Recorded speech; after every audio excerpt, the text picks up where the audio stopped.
Renault'un 1988 yılında üretmeye başladığı 19 serisi ülkemize sınırlı sayıda ithal edildiğinden çok fazla satılmamıştı. Model 1993 yılında yenilenip Bursa'da Oyak Renault tesislerinde üretilmeye başlayıp Europa ismini aldıktan sonra ilgi görmeye başladı. Europa'yı Broadway'den daha havalı bir otomobil satın almak isteyenler tercih ediyordu. Aynı motor kullanılan modelleri yaygın olsa da Europa tasarımının dışında iç mekan kalite ve konforu, Alize ve Bayman Club gibi özel serileriyle Broadway'lerden ayrılsa da Broadway'ler daha dayanıklı, daha ekonomik ve daha ucuz oldukları için daha fazla tercih ediliyorlardı.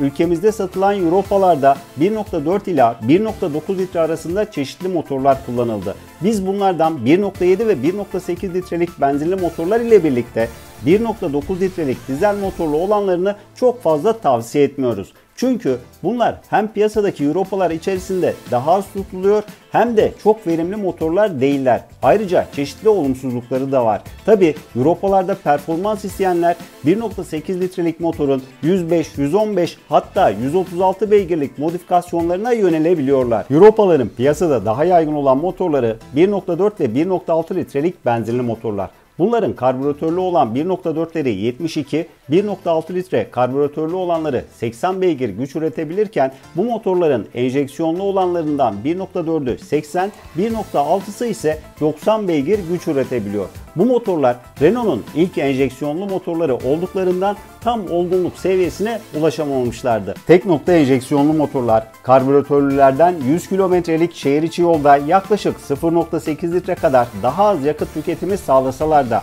tek nokta enjeksiyonlu motorlarda özellikle LPG ile ilgili sorunlar ve rölanti dalgalanmaları, motor titremeleri daha yaygın görülüyor. Ayrıca tek nokta enjeksiyonlu motorlar daha fazla masraf çıkartabiliyorlar. Neredeyse hiçbir donanımı olmayan boş Europa modelleri var olsa da elektrikli ön cam, merkezi kilit gibi donanımlar birçok Europa'da bulunuyor. Hidrolik direksiyonu olan Europa'da bulmak zor değil. Fakat klima istiyorsanız alternatifler azalıp fiyatlar yükseliyor. Oldukça havalı olan kabrio versiyonları ithal ve piyasada çok az bulunuyor. Biz hatchback karoserlerden çok piyasada daha fazla bulunan sedan kasaları tercih ederiz. Sedanların 386 litrelik bagajı beklenenin altında olsa da aileler için yeterli denebilir. İç alan genişliği yeterli olan Europa'larda A sütunu kısmen görüşü kısıtlayabiliyor. Europa'ların koltuk döşemeleri sağlam ve koltukları yumuşak. Özellikle Bayman Club'daki kaliteli koltuk döşemesi yolcusunu daha iyi hissettiriyor.